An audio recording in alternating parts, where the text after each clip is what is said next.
What if the most powerful poison on Earth isn't something hidden in a secret lab, but something that has existed alongside life itself for millions of years? A substance so deadly that a single drop could silently shut down your body, yet, in the right hands, it can also save lives. It has no color, no smell, no warning. And by the time you realize it's there, it's already too late. But here's the twist: this isn't just a weapon of death. It's also a tool of medicine, a key to survival, and a silent force shaping history.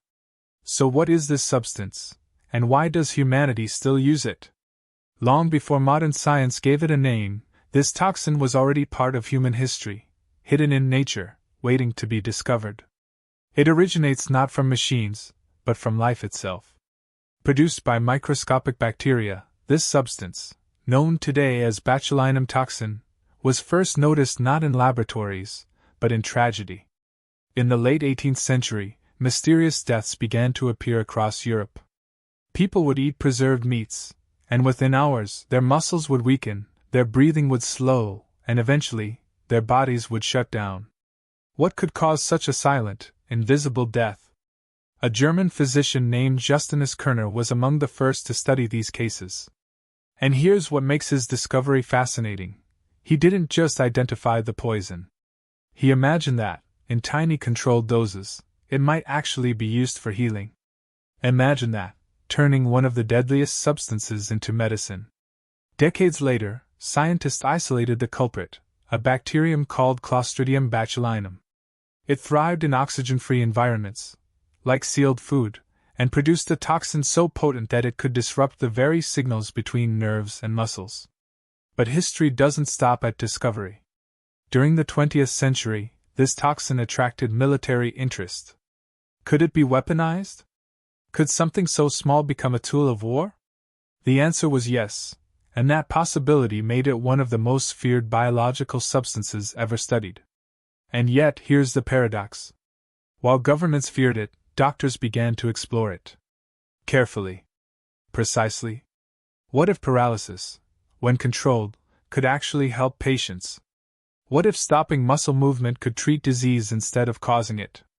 By the late 20th century, botulinum toxin entered medicine. Not as a weapon, but as a solution. From treating muscle spasms to reducing chronic pain, it began to transform lives. So the question becomes, how can the same substance be both a silent killer and a medical breakthrough? To understand its power, you have to look inside the human body, into the microscopic conversations happening between nerves and muscles. Every movement you make, every blink, every breath, depends on chemical signals. And botulinum toxin does something extraordinary. It blocks those signals completely. At first, that sounds terrifying. Because it is. In large amounts, the toxin prevents muscles from contracting. Your body doesn't panic, it simply stops responding. No pain. No struggle. Just gradual paralysis. And when it reaches the muscles that control breathing, the outcome becomes fatal. But now comes the twist.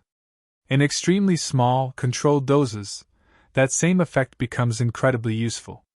Doctors can inject it into overactive muscles, calming spasms, reducing tremors, even treating conditions like dystonia or chronic migraines. It's not destroying the body, it's fine-tuning it. And then there's something even more unexpected.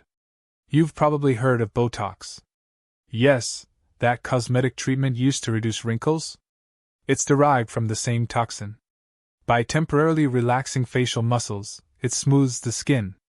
A deadly poison, used to make people look younger. But this power comes with risk.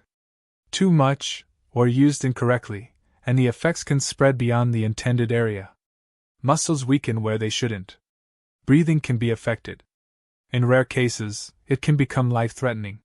So what happens if the body lacks exposure? Nothing. This isn't a nutrient.